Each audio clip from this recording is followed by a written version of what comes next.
waktu itu iseng-iseng saya ke toko buku sama teman saya. Waktu itu niatnya mau beli kaset.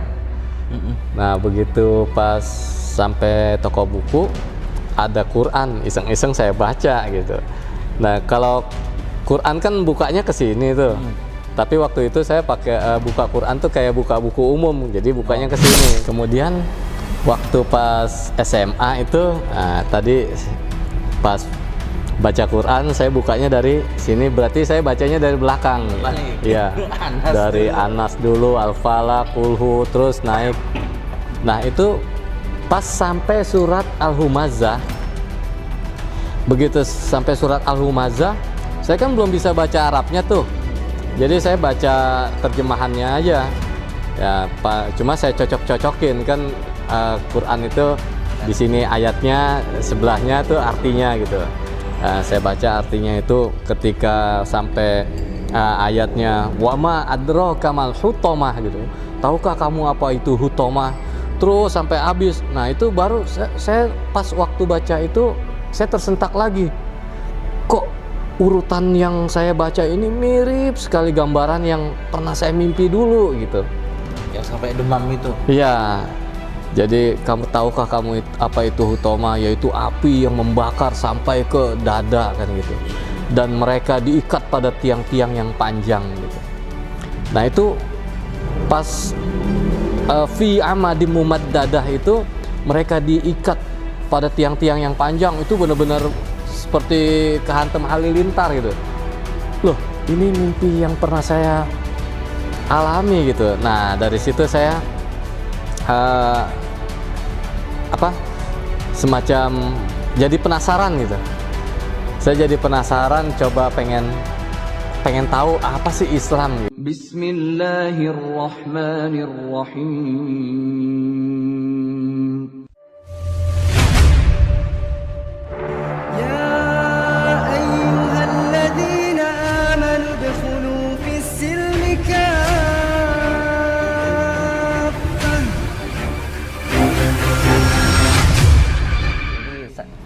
Assalamualaikum warahmatullahi wabarakatuh. Sahabat-sahabat ngaji cerdas, sekarang kita sedang bersama Konaga. Kita sedang ngopi-ngopi santai gitu. Jadi kita penasaran juga ya. Ini kalau di kalangan Chinese Konaga nih terkenal.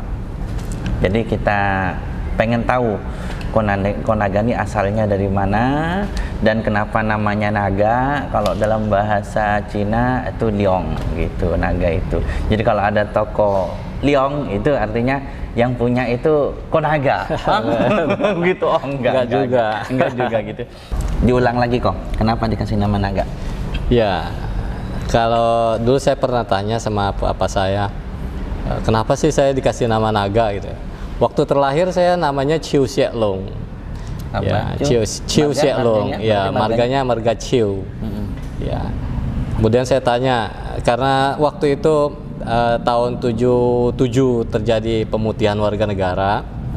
Papa saya waktu itu kan masih WNA. Menjadi WNI, ya sekalian ganti nama sebagai bukti keindonesiaan. Nama saya diterjemahin begitu aja gitu. Berarti ini Cina pribumi, Cina yang mencintai Indonesia. Iya, pasti ya, gitu, mencintai negara. Dan Cina Muslim gitu. Ya, terus.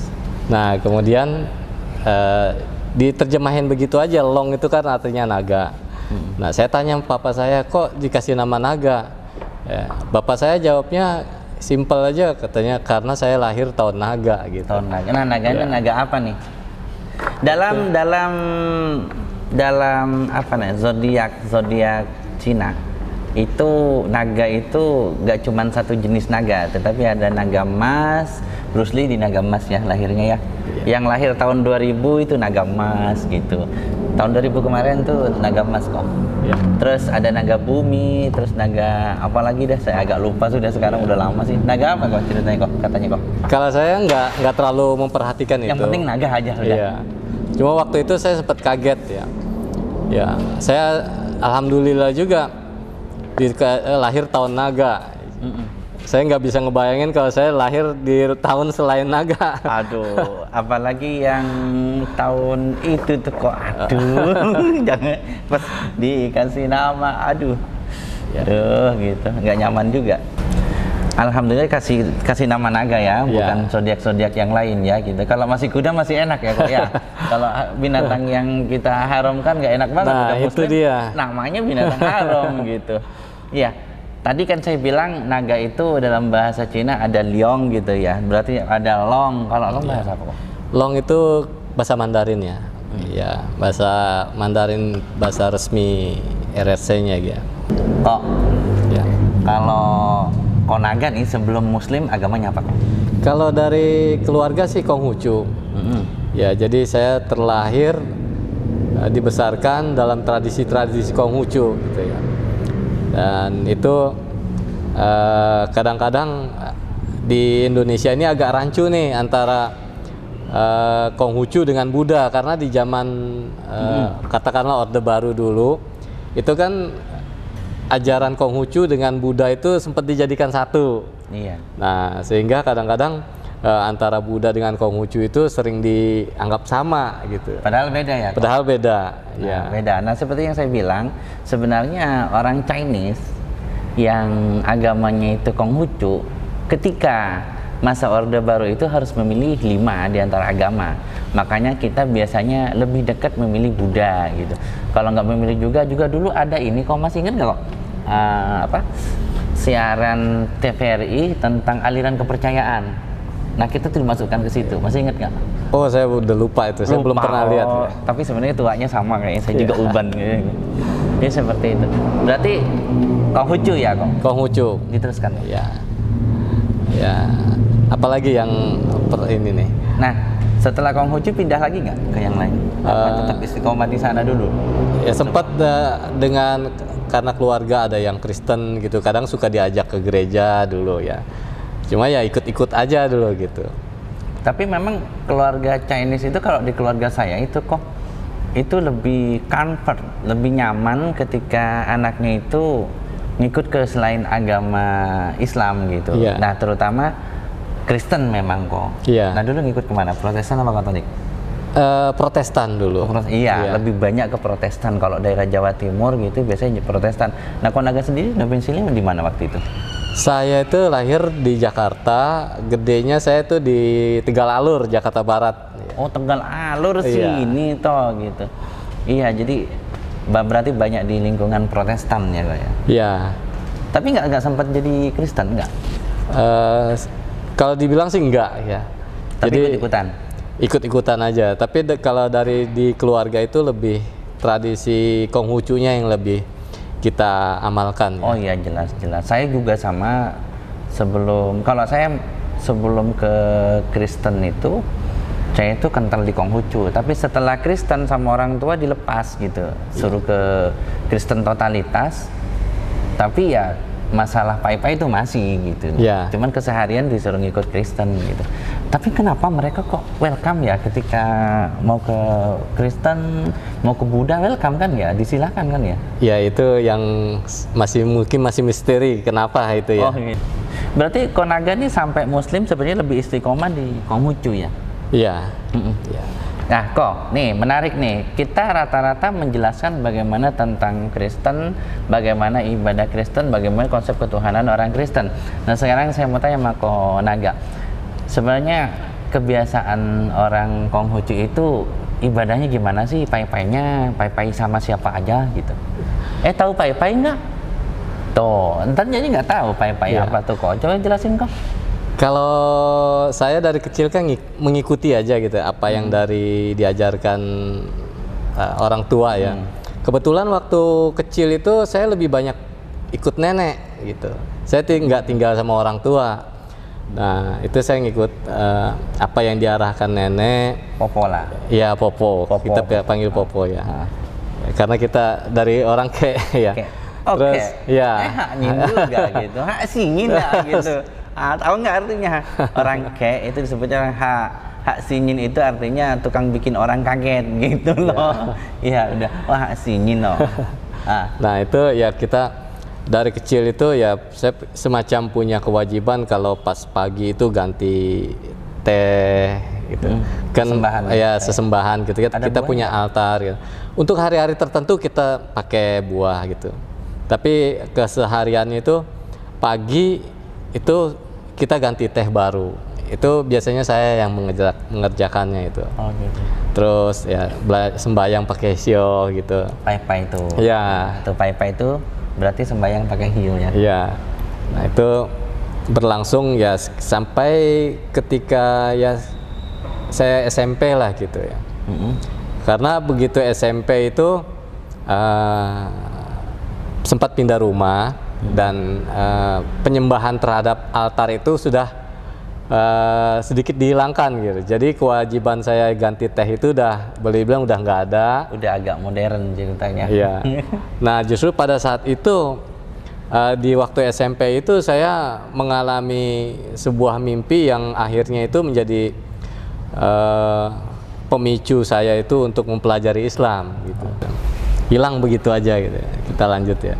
Kemudian waktu pas SMA itu tadi pas baca Quran saya bukanya dari sini, berarti saya bacanya dari belakang. Balik. Iya.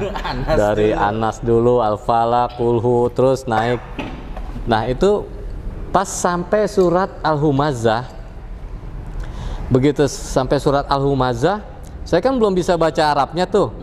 Jadi saya baca terjemahannya aja. Ya, cuma saya cocok-cocokin kan Quran itu di sini ayatnya, sebelahnya tuh artinya gitu. Saya baca artinya itu ketika sampai ayatnya wama adraka mal hutomah gitu. Tahukah kamu apa itu hutomah? Terus sampai habis. Nah, itu baru saya pas waktu baca itu saya tersentak lagi. Kok urutan yang saya baca ini mirip sekali gambaran yang pernah saya mimpi dulu gitu. Yang sampai demam itu. Iya. Jadi tahukah kamu apa itu hutoma, yaitu api yang membakar sampai ke dada kan gitu. Dan mereka diikat pada tiang-tiang yang panjang gitu. Nah, itu pas fi amadim mumaddadah itu mereka diikat pada tiang-tiang yang panjang, itu benar-benar seperti kehantam halilintar gitu. Loh, ini mimpi yang pernah saya alami gitu. Nah, dari situ saya semacam jadi penasaran gitu. Saya jadi penasaran, coba pengen tahu apa sih Islam gitu. Nah, waktu itu penasaran tuh mulai itu kelas 2 SMA. Penasaran mau belajar Islam lah, mulai cari-cari buku gitu. Mulai baca-baca. Karena waktu itu zaman itu belum ada internet. Nah, itu satu kesulitan kita, kesulitan saya waktu itu. Kalau sekarang mungkin tinggal googling udah dapat ya. Waktu SMA. Belum Belum ada HP. tahun itu waktu kelas 2 SMA itu tahun 95. 95. Iya. Kelas 2 95. Saya lulus SMA itu 96. Oh, lebih tua setahun Konaga. Iya. 96 saya lulus. Nah, waktu kelas 2 sampai kelas 3 itu mencari Islam itu banyak kendala sekali ya. Karena sarana-sarana yang untuk bisa mengenal Islam itu sangat terbatas sekali gitu ya. Makanya kalau sekarang banyak sarana informasi, kemudian orang-orang itu nggak mau menggali, itu sangat keterlaluan ya. Kalau sampai nggak mau ngaji, nggak mau mencari tahu gitu. Kalau dulu saya mau nanya sama temen begitu, teman-teman juga banyak yang nggak bisa jawab. Padahal Muslim. Iya, padahal Muslim gitu. Tuh. Yang waktu itu saya tanya misalnya tentang syahadat. Kenapa sih orang harus syahadat waktu itu saya tanya begitu. Terus apa gunanya syahadat buat manusia itu? Ya padahal ternyata itu kan pertanyaan penting gitu yang harus bisa dijawab gitu. Nah, itu nggak bisa saya dapatkan waktu itu. Sampai akhirnya itu saya harus alhamdulillah begitu tahun 96 saya lulus SMA, dengan bantuan Allah saya dapat kerja langsung tuh. Nah, dapat kerja, dapat mes gitu. Nah, itu juga yang membuat saya itu friksi dengan keluarga itu nggak terlalu tajam gitu. Ya, Friksi apa kok? ya keluarga kan nggak suka lah kita itu kalau keluarga Chinese kan seperti itu tuh. Iya. Wah, anak kita kan cuma ngomong doang. iya, anaknya boleh masuk apa agama lain kecuali Islam gitu. Nah, saya milihnya Islam gitu. Otomatis ya ada friksi-friksi lah gitu. Tapi dengan adanya begitu saya lulus dapat kerja, dapat mes, sehingga saya punya banyak waktu buat ngaji. Jadi begitu pas pulang kerja saya ngaji itu, pulang kerja saya cari pengajian di mana gitu. Belum muslim tapi. Belum muslim. Tapi ikut pengajian. Nggak diterakin, cokin ngapain lo gitu nggak? Wah itu Enggak ya? ada satu fenomena yang pernah saya alami. Misalnya pas waktu mau masuk masjid saya dengar, wah ini pengajiannya kayaknya bagus nih. Pas masuk udah ditegor. Pak mau kemana? Mungkin tampangnya Chinese kan gitu. Mau kemana? Saya pengen ngaji. Gitu. Emang kamu muslim? Belum. Oh, belum. Belum. Jawabannya bagus Iya. tuh, belum bukan. Terus kamu udah sunat? Belum. Wow, belum sunat, belum boleh masuk masjid katanya begitu. Kenapa ini sunat dengan enggak gitu? Iya, terus belum sunat, belum boleh masuk masjid katanya. Udah gitu, ya saya sempat berpikir tuh, aduh, saya kan udah lulus sekolah, udah gede, nggak mungkin pesantren kan gitu. Kalau nggak di masjid, saya mau nyari informasi Islam di mana gitu. Cuma alhamdulillah waktu itu saya entah gimana dapat semacam pencerahan gitu. Saya kan orangnya pendiam gitu. Tapi dengan kejadian itu saya jadi timbul rasa berani. Itu pas abis pengajian ustadznya itu saya cegat. Serem dicegat. Saya cegat Bahasanya. Iya. Maksudnya di ini ya. Iya, saya Iya, terus deh.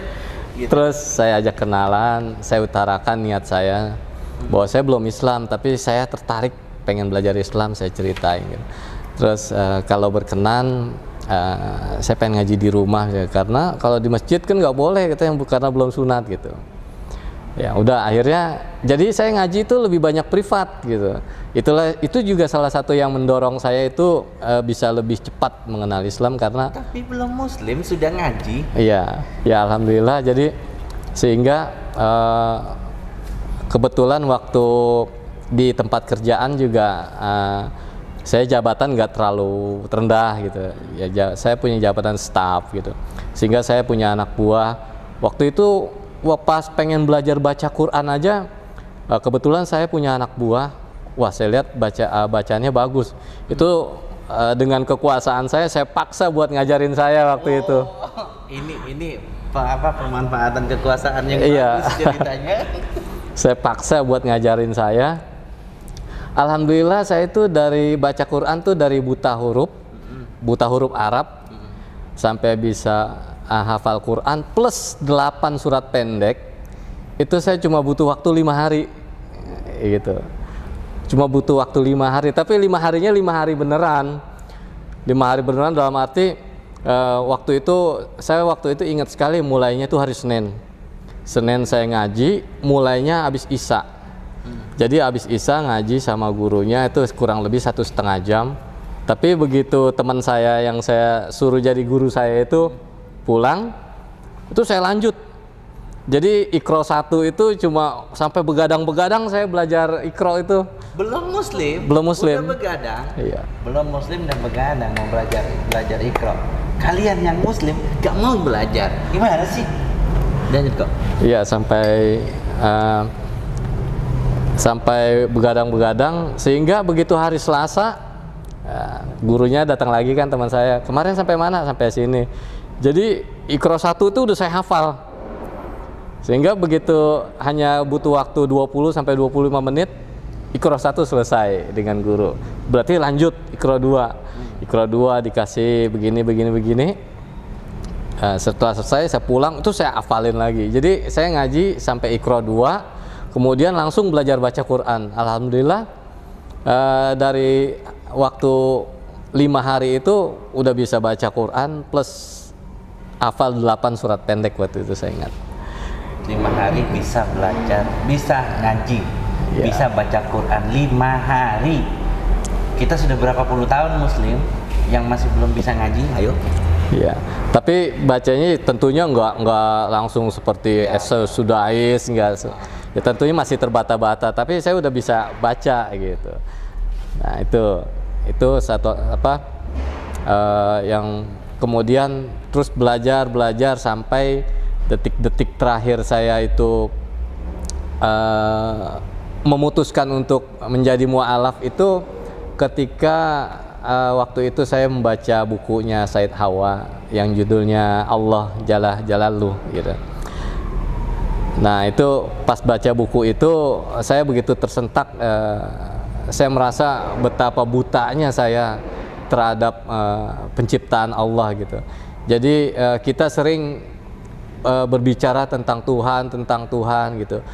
Ternyata di sekeliling kita ini kita sudah disuguhkan berbagai macam penciptaan Allah gitu, dan kita nggak bisa memungkiri bahwa sesuatu itu ada pasti karena ada yang menciptakan ya. Nah itu dari situ logika yang ditanamkan oleh Syekh Said Hawa itu begitu membekas, maka pada sekitar tahun 2001-an saya udah mulai mencari di mana nih saya nih mau syahadatnya gitu. Nah tahun 2002 saya putuskan saya bersyahadat di Masjid Lauce. Nah, dari tahun 2002 itulah saya mulai jadi seorang muslim.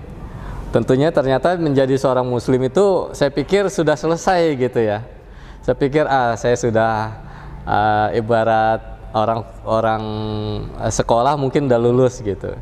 Tapi ternyata baru saya sadari bahwa mengucapkan 2 kalimat syahadat itu hanya baru berhasil melalui pintu gerbang gitu. Baru masuk gitu. Nah, ternyata perjalanan saya untuk pelajari Islam ini masih harus lebih jauh lagi. Nah, di situ juga menjadi satu pemicu untuk memacu saya itu untuk belajar terus gitu. Tahun 96 kan saya mulai tertarik tuh buatnya mencari pengajian, tapi kan nggak boleh gitu. Nah kemudian kan saya banyak privat, tapi ternyata privat dengan ini saya merasa nggak cukup juga itu ya. Di samping itu saya berpikir saya khawatir mengganggu waktu Ustadz juga gitu, sehingga tahun 98 saya memutuskan udahlah saya sunat dulu gitu, saya khitan dulu. 98? Tahun 98 saya khitan gitu. Jadi pikir saya seandainya saya nggak masuk Islam nggak ada ruginya juga gitu. Ya udah tahun 98 itu saya khitan aja dulu gitu ya. Supaya bisa masuk masjid. Iya, pikiran saya seperti itu. Waktu itu ada satu logika yang saya coba tanamkan gitu. Kenapa saya harus malu dalam menempuh kebenaran gitu ya. Oh, sudah meyakini sunat itu benar? Iya, saya tanamkan logika saya seperti itu gitu. Belum muslim tapi sudah meyakini syariat tentang khitan itu adalah kebenaran. Iya. Gitu. Jadi saya yakinkan dulu, udah waktu khitan juga banyak kejadian-kejadian lucu. Ya. Oke, kita masuk ke khitan dulu nih. Sebagai hiburan. Iya. Waktu itu saya ngambil waktunya itu khitan di hari kedua Lebaran. Hari kedua Lebaran gitu. Jadi waktu itu kalau saya dokternya saya bilang lo besok mau kawin ya toh sama saya. Ya, terus? Nah sama dokternya itu kita assalamualaikum. Yang assalamualaikum teman saya. Kemudian masuk ya. Jadi kita disambutnya seperti tamu, mungkin dianggapnya ini silaturahmi Lebaran gitu. Jadi disuruh masuk, disediain, udah, disediain ini. Terus teman saya langsung setelah itu baru ngomong, Pak, saya mau mengantarkan teman saya mau khitan. Dokternya langsung kaget itu, nggak ada waktu lain katanya selain hari ini gitu. Oh, kaget. Gitu. Ya, akhirnya dijelaskan bahwa teman saya kemungkinan mau masuk Islam gitu. Akhirnya dokternya langsung entah gimana, oh gitu ya, kalau memang mau masuk Islam ya sudah, suruh tunggu nggak lama saya dipanggil untuk disuntik gitu waktu itu. Wah, waktu itu dokternya canggih gitu ya. Jadi suntiknya itu cepat sekali. Waktu itu saya langsung Kaget dong. kaget gitu. Jadi Aku maksudnya kondisi tegang nggak? iya, Keringetan. sangat tegang sekali waktu itu. Harta benda yang paling berharga lagi dikerjain. Ya terus. Nah, waktu itu suntiknya itu cepat ya. Cet gitu. Jadi Kamu waktu suntik ngejerit ya? Dia ngejerit dia waktu disuntik. Terus Cuma setelah itu udah teriak. waduh, belum suntik. Udah takut sama jarum, Konaga takut sama jarum gak sih? ya kadang-kadang sih, tapi nggak terlalu gitu. Saya lihat kondisinya gitu. Kalau memang harus dihadapi, ya kita udah aja. Memang harus kondisinya harus dihadapi ya dihadapi gitu. Waktu itu udah pasrah ya? Iya. Terus? Kemudian udah gitu. Loh, sudah dok. Ya. Maksudnya ya sudah kamu duduk dulu, tunggu sebentar lagi gitu ya. Kirain gitu. sudah disunat? Kirain sudah gitu. Ternyata baru selesai suntik aja gitu. Kemudian kurang lebih 5 menit dipanggil lagi, dan itu pengerjaan juga nggak lama, mungkin sekitar 7 menit lah ya. Oh, cepet ya? Ya, sekitar 7 menit, ya sudah gitu. Sudah, boleh pulang, udah boleh. Ya, kemudian kita bertanya tentang, biasanya kan mitosnya itu banyak tantangan tuh orang khitan, nggak boleh makan ini, nggak boleh makan ini, iya. Terus kata dokternya, makan apa aja, bebas katanya gitu. Kalau ada apa-apa balik ke sini. Gitu. Jadi dokternya itu, jadi kita nggak punya beban mental jadinya ya. Jadi ya udah enjoy aja. Tapi nggak pakai kampak kan? Nggak. Enggak toh. Ternyata nggak pakai kampak, tuh pakai gunting ya. Iya. Ya terus. Nah itu kisah waktu khitan gitu ya. Jadi kebetulan waktu itu saya kan udah bekerja itu, sehingga kebetulan kerja saya juga lumayan berat, sehingga banyak mengeluarkan tenaga fisik, sehingga itu waktu penyembuhan itu saya butuh 1 bulan itu. Jadi ada kadang-kadang bohongnya temen penting juga gitu ya. Kalau nggak dibohongin mungkin kita masih berpikir gitu. Tapi karena dibohongin, Bohongin gimana? Paling 2-3 hari kering katanya sembuh gitu.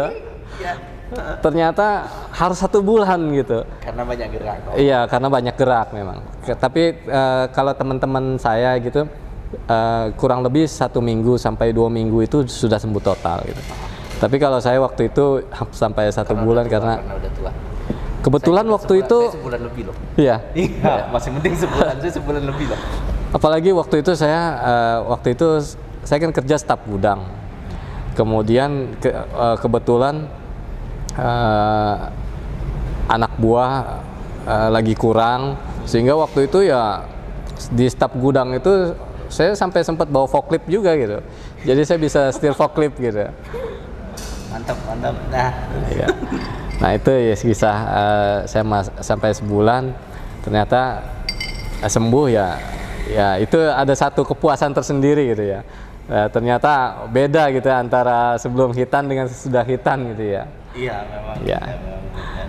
Terus, nah berarti setelah Muslim begitu syahadat langsung masuk ke masjid, sudah nggak ditanya sunat lagi? Masih? Sudah enggak. Bahkan saya sebelum syahadat sendiri saya sudah belajar. Saya udah bisa sholat, udah belajar, saya udah bisa sholat. Saya sudah menjalankan puasa gitu. Karena kan belum muslim. Karena waktu itu belum muslim sudah ngaji, sudah sunat, sudah puasa. Ternyata untuk menerima Islam itu lebih berat ya kok daripada menjalankan syariatnya justru ya. Iya. Karena kadang ada teman-teman bilang Islam itu berat, sehari harus sholat 5 kali gitu. Saya ingin membuktikan apakah benar berat gitu. Saya coba sebelum muslim saya sholat. Yang paling berat bagi saya jujur itu subuh gitu. Padahal walaupun saya sudah terbiasa bangun pagi, karena pagi-pagi itu tugas saya dulu itu ganti teh. Tapi untuk sholat subuh itu satu yang berat sekali gitu. Saya juga nggak tahu kenapa gitu. Kalau sholat-sholat yang lain bagi saya nggak ada beratnya gitu. Sehingga saya yakin kalau seandainya saya masuk Islam, saya yakin bisa melakukan 5 waktu saya pikir. Kemudian ketika saya puasa gitu, nggak makan seharian gitu, kata orang berat, saya coba. Bahkan saya pernah mengalami satu peristiwa yang cukup berat. Jadi kebetulan waktu itu saya dalam bekerja waktu itu dipindah ke divisi keramik waktu itu. Jadi dalam keadaan puasa saya harus muat keramik ke truk, setir pakai forklift sendiri, saya ambil pakai forklift, saya keluarin barangnya, terus saya susun di truk keramik itu. Keramik itu kan beratnya lumayan satu dusnya. Bukan pemain lagi. Itu saya muat 2 truk sendirian. Satu truknya itu 1000 dus gitu. Nah, waktu itu sempat hampir pingsan saya itu. Pokoknya mata itu udah kunang-kunang gitu. Saya pikir saya udah nggak kuat ini. Itu belum muslim itu. Belum muslim. Tapi waktu itu saya merasa ada yang membisikkan gitu. Seperti ada yang ngomong, ya inilah puasa. Kamu lapar, kamu haus, kamu lemes gitu. Kalau kamu kenyang, kamu nggak haus, kamu kuat, itu namanya bukan puasa gitu. Nah dari situ saya tersentak. Oh iya ini puasa. Akhirnya saya terusin gitu. Sampai selesai. Alhamdulillah selesai juga gitu. Nah itu begitu pas buka puasa itu saya merasa satu bangga gitu. Tapi memang yang berat itu adalah ketika mengucapkan 2 kalimat syahadat. Karena saya belum dapat satu alasan kenapa saya harus menuhankan Allah gitu. Toh saya nggak bersyahadat, Allah tetap satu, kan begitu logika saya tuh waktu itu begitu. Saya nggak bersyahadat, Allah tetap satu. Lalu apa gunanya syahadat buat saya gitu? Toh seandainya kita seluruh bumi ini nggak mau mengakui Allah, Allah tetap satu gitu. Lalu di mana gunanya syahadat itu? Nah itu ternyata yang saya ambil itu adalah salah satu yang saya ambil hikmahnya itu salah satu bentuk menghancurkan sisi kesombongan kita sebagai manusia. Nah itu saya baru bisa merasakan, oh sebagai manusia kita nggak boleh sombong gitu. Termasuk kita sehingga kita belajar untuk menghargai gitu. Ya, termasuk ya hal ini syahadat itu adalah untuk menghargai Tuhan yang telah menciptakan semuanya untuk kita gitu ya. Di situ baru setelah membaca bukunya Said Hawa tadi, baru logika ketuhanan itu timbul gitu. Nah sekarang kok sebelum masuk Islam kan sudah terbiasa ya menjalankan syariat Islam gitu. Terus setelah masuk Islam pasti itu wajib sudah dijalankan. Lebih nyaman mana perasaan antara sebelum dengan sesudah? Karena sama-sama menjalankan syariat nih ceritanya. Sholat kita sholat gitu. Walaupun tidak diterima sholatnya, itu pasti nggak diterima kan. Namanya ibadah itu salah satunya adalah dengan syahadat. Gitu. Ada satu momentum yang hari ini saya nggak merasakan lagi gitu ya. Itu satu momentum setelah sholat pertama kali itu setelah syahadat, itu saya merasakan ketika sholat itu dada saya dingin sekali gitu. Dada saya dingin, terus kemudian sekeliling saya itu kayaknya hening gitu. Nah itu satu momentum yang nggak pernah saya rasakan sebelumnya gitu. Dan itu cuma ya nggak lebih dari seminggu. Saya alami nggak lebih dari seminggu. Saya pernah ngalami kondisi itu pas sholat tuh seperti itu. Jadi saya merasa dada dingin, sekeliling hening. Terus yang ada itu kedamaian gitu. Yang saya rasakan pada saat itu ya begitu. Tapi itu nggak berlangsung lama. Paling ya kurang lebih seminggu lah gitu. Setelah seminggu itu sama lagi seperti sholat saya biasa yang dulu gitu ya. Tentunya kalau sekarang ya kita lebih kepada karena udah banyak ngaji kan, kita lebih kepada implementasi sholat ya. Jadi sholat itu kan ujungnya itu kan kita juga mengucapkan assalamualaikum. Artinya kita sebagai orang sholat itu ya harus bawa kedamaian kepada orang-orang. Jadi ternyata perasaan kita tuh hampir sama ya kok. Iya. Saya juga waktu pertama kali sholat, saya syahadat langsung sholat kok. Jadi sholat dibimbing sama koko saya tuh, dibisikin sambil tiduran. Coba kalau saya misalnya sholat dengan gerakan takut ketahuan mama, jadi saya pura-pura tidur dibisikin di telinga gitu, Allahu Akbar gitu, Allahu Akbar. Saya tapi hafal Al-Fatihah. Cuman hafal Al-Fatihahnya itu harus auzu dulu. Jadi kalau mau baca Al-Fatihah, Al-Fatihah, auzubillahi minasyaitonirrajim, bismillahirrahmanirrahim. Gitu. Jadi rakaat kedua Al-Fatihah lagi. Jadi Al-Fatihah disebut dulu karena nggak bisa kalau nggak disebut. Karena hafal waktu itu. Jadi, lagi pertanyaan kok. Bagi Konaga ini apa istimewanya Islam setelah berislam? Wah, sulit dideskripsikan ini. Karena karena setelah saya banyak ngaji kan sehingga banyak sudut pandang gitu. Hampir dari setiap sudut pandang itu Islam itu selalu istimewa gitu. Misalnya Islam dipandang dari misalnya dari akhlak. Seperti apa sih akhlak Islam gitu. Atau misalnya Islam dipandang dari segi ilmu ekonominya atau dari sejarahnya gitu. Itu hampir itu sesuatu yang kita tidak didapatkan di agama-agama yang lain mungkin ya. Misalnya dari sisi akhlak, janganlah kalian itu berkata kasar sama orang tua gitu. Itu kan detail gitu. Gimana ayatnya? Wala taqul lahum ma'uffin. Iya. Qalan karima.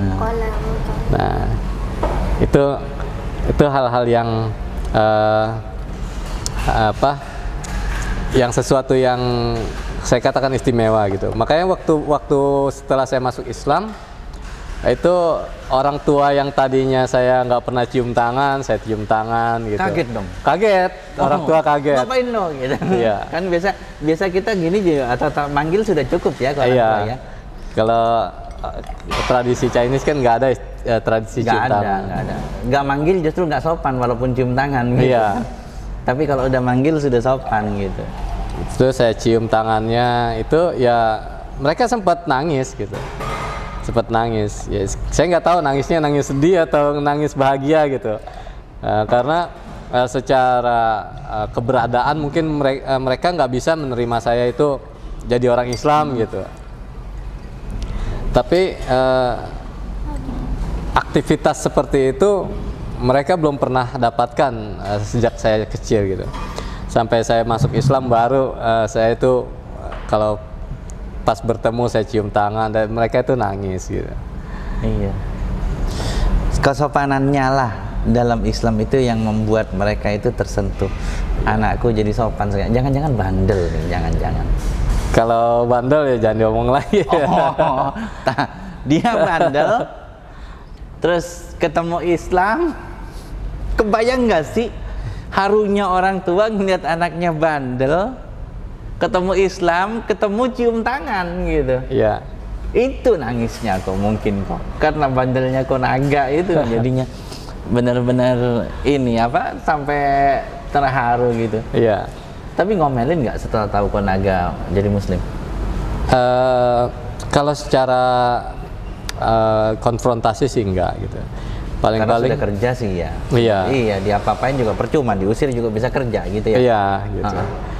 Karena saya itu umur 10 tahun itu udah kenal rokok, Wah, kenal minuman keras. kalah sama saya. Saya belum sekolah udah kenal rokok kok. Iya. Kalah bandelnya, masih menang. Ais, nggak boleh bangga deh. Terus kenal minuman keras. Bahkan umur 10 tahun tuh saya udah pandai berjudi waktu itu. Sama kok. Jadi kita bandel ya. Ya Allah, jangan ditiru. Anak saya lihat nanti bilang kalau Ya. aku bandel jangan salahin aku, Abil lebih bandel. sehingga saya juga bertanya kadang-kadang apa yang membuat kok saya layak dapat hidayah gitu. Kadang-kadang itu satu pertanyaan yang masih saya gali gitu. Apa sih yang membuat saya layak itu mendapat hidayah gitu. Padahal amalannya amalan ahli neraka. Iya. Gitu. Makanya kadang-kadang saya sedikit sedih dengan teman-teman yang sudah dari kecil Islam gitu. Mereka sudah terlahir dengan seorang Muslim, tapi mereka justru tidak menjemput pengajaran-pengajaran di dalam Islam gitu. Mereka cuek dengan Islamnya. Gitu. Iya. Dunia ilmu pengetahuan itu kan senantiasa berkembang, terus berkembang. Maka pesannya ya satu aja, jangan sampai kita nggak ngaji gitu. Kita harus terus ngaji, karena ngaji itu jembatan kita untuk mencapai pengetahuan. Dengan ngaji itu sesuatu yang tadinya kita tidak ketahui, jadi kita ketahui gitu. Jadi mungkin itu aja sih, yang penting jangan sampai nggak ngaji gitu. Kapanpun terus ngaji ya kok, dan terus istiqomah dalam Islam. Ya, ternyata itu kita pasti. makin asik dalam Islam ya kok ya. Betul. Sampai jumpa lagi Lagi di channel Ngaji Cerdas, insya Allah mencerdaskan umat. Wassalamualaikum warahmatullahi wabarakatuh. Waalaikumsalam. Makasih. Sama-sama. Kita pesan makan yuk. Kita pesan.